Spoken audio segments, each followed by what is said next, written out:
I want to talk about the Brock Purdy situation and him being up for league MVP. I did a little TikTok on it, so I'm going to keep it short. I actually think it's a very short argument to have.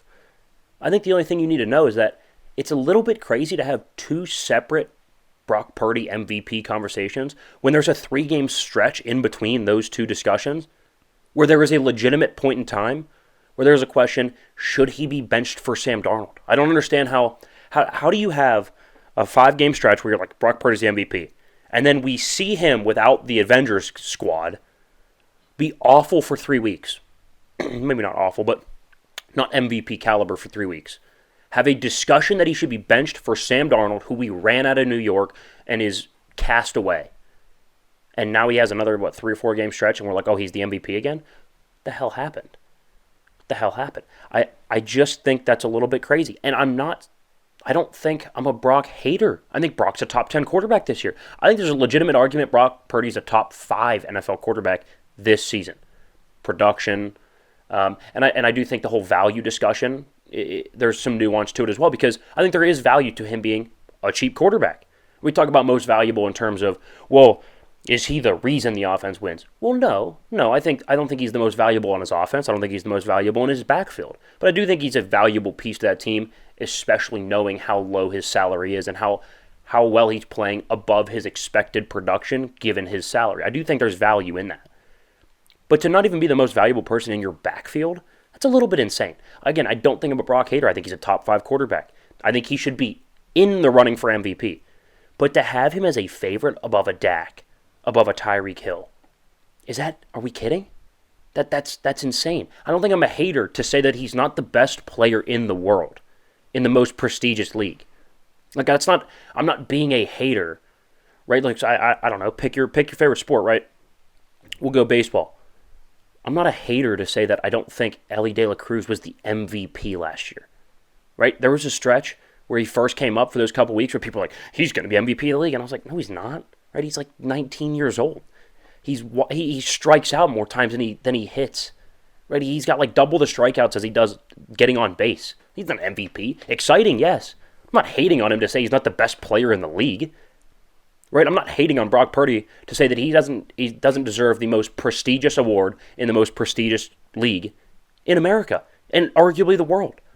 Very good player, deserves a ton of credit, should be in the running for it. Who knows, if he strings together 4 or 5 more games like this, we have a legitimate argument.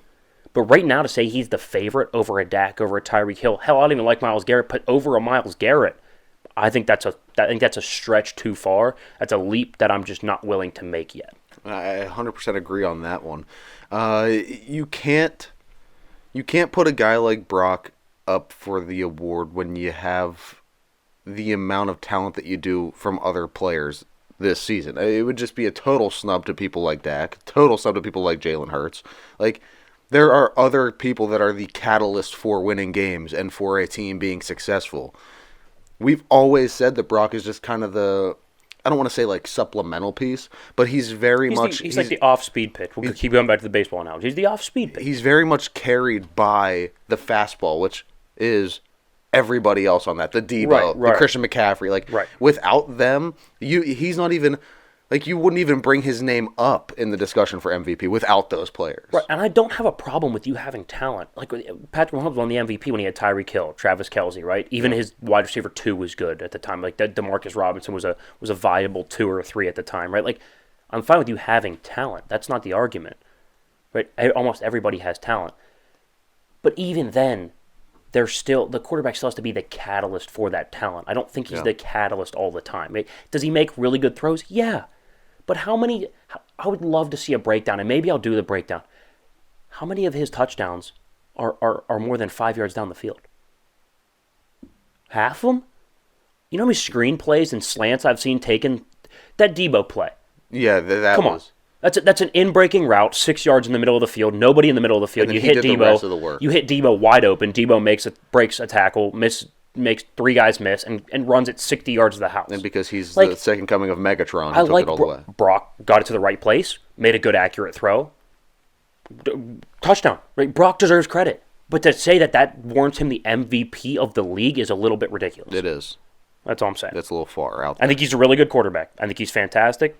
ton of value given the salary. I don't think he's the MVP of the league. Love it, man. Solid rant today. Hey, thanks. I was feeling passionate today. Absolutely. A little alpha brain maybe on that side. Got to. The ideas are flowing. Yeah, there we go. Let's keep them flowing. We're going to move into hits and misses.